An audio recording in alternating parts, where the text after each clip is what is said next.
How you doing? My name is Ray Schnorr. It's easier to talk with the headphones on. I mean off. This is basically. I'm surprised I'm doing a video on this. I just figured I'd get it out there. I've seen a couple of really nice videos on in the Drummer's Den. A couple of guys did some videos on this type of thing. This is not like any kind of a drum lesson or anything like that. It's just basically how I started out when I was about 15 years old, 14 or 15. I took drum lessons for about a month and a half, 2 months, something like that in Woodbury, New York. I lived in Hicksville, so I was pretty close. And I took it off of a guy. His name was Artie. I think his last name, I'm probably going to pronounce it wrong, Artie Catanzarita. I'm going to say Artie C. I hate to screw up people's last names because I know I get that all the time, but my name is very hard to pronounce. So if you're out there, my name, William, is Ray Schnorr. S-C-H-N-O-R. Schnorr. I know you get it wrong, but that's okay. My whole life I grew up like that. Nobody can pronounce it. Go to a restaurant, I get my wife's name. She kept the maiden name, Sanders, which I don't blame her. And I say my name is Sanders a lot of times because it gets too. Somebody's in a restaurant, they're saying everything, but the way the name should be pronounced. So it's like forget about that. In any case, let me get back to this. So I went to him, and I learned basically to play drums on my own, but I wanted to go for lessons, and I figured I'll try this guy out. At the time, I didn't know who he was, but he was the drummer for the Brooklyn Bridge. I'm not going to say when they first started, but when they had their hit song, The Worst That Could Happen, and he played drums on that, and he was in the band. Fantastic, fabulous drummer this guy is. He really impressed me. He was probably like one of the first good drummers I saw in person. I mean, besides watching guys on TV or listening to records and stuff like that, he's really good and he really impressed me. So I listened to what he had to say. He taught me the rudiments, Al Miller's triplets, which was very good, very handy to learn, the rudiments and stuff like that. We never got to playing the whole kit, the whole drum kit, but, basically he taught me the rudiments. So the double stroke roll I had a problem with because he wanted me to start off, 1, 2, 3, 4, 1, 2, 3, 4, and work it up. He goes, do as fast as you can get it without getting sloppy. And, I was doing it really slow. I couldn't do it. I went home and I practiced it and practiced it and practiced. He goes, you got to practice it. And he goes, don't build it up too fast. He goes, do it slow. He goes, it's got to be even. It's got to be right. Then you work it down. Then you work it up. So I did that. And it did pay off because I'll tell you, most of the stuff I do on the drums, I use double stroke rolls. For all my, I don't know, Michael Perry calls them the thingy that you do. I forget what he says. It's really funny how, the rolls that I do. So he doesn't know how I do them. Which, if you listen to a drummer, sometimes it's hard to really know what they're doing. Even on, you listen to a record or, a song you're going to play, and you actually hear how the drums sound isolated, and it sounds nothing like you picture in your head, like what they're actually doing. It's just a whole different concept. I don't know why, it just is. So, it's how you interpret it and how you wire it. So, all I can say is this double stroke roll really helped me a lot, basically, with the majority of my drumming.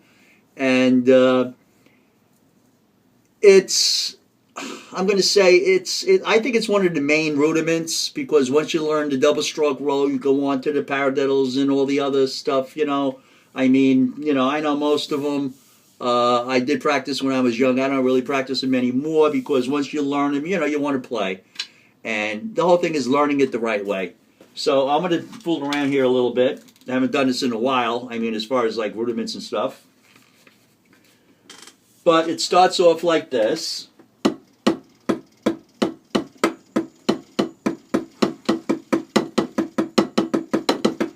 Now I can't even, it's funny, but I can't even really, I can do it fast, but I can't do it starting slow because I don't practice. You have to practice it that way. Doing it slow, building it up, coming down, which I really should do to get it the way I used to do it when I first started it. But I know how to do it. But I'll give you something like, probably going to be a little sloppy right now, getting a little faster. But once I get fast, it's fine. It's pretty even.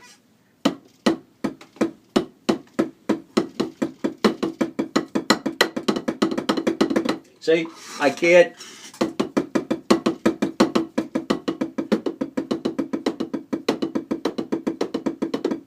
Still can't. I can't do it.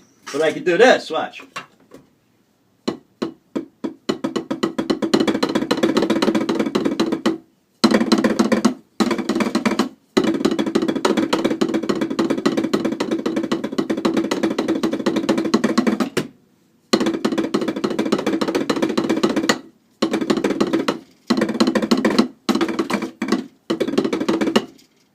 Then, of course, you can change it around. Double here, double there. Combos, anything. Because you can use a double stroke roll for just about anything.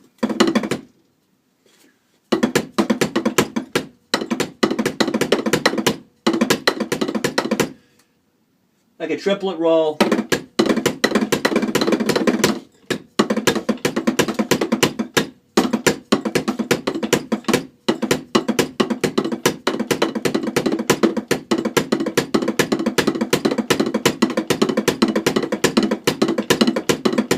But this is how I do the roll. Do the double stroke roll, just like that, but I go close to the drum head.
That was sloppy, but if I practice, I know I can get it back going from slow to fast. But it's very important, especially when you first start drums, to get it done the right way, because you'll never do it the right way.